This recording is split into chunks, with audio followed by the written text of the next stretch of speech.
নাচে। ওমা দেখো দেখো নৃত্য নাট্য।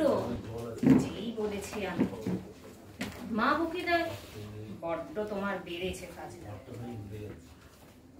চিড়িয়াখানার নাম জানো তো?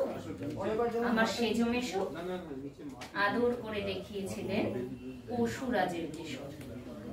কদিন পরে চুন ঝরানো দেয়াল জুড়ে কি অবিকল সেই রকমই মূর্তি যেন দেখি।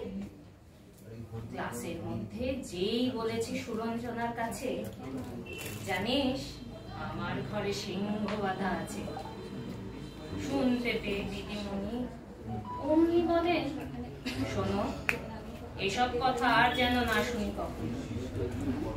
বলি না তাই সেসব কথা। একদিন হয়েছে কি এমনই বেয়াকুব, আকাশ পারে আবারও চোখ গিয়েছে আটকে। শরৎ মেঘে দেখতে রবীন্দ্রনাথকে। নমস্কার।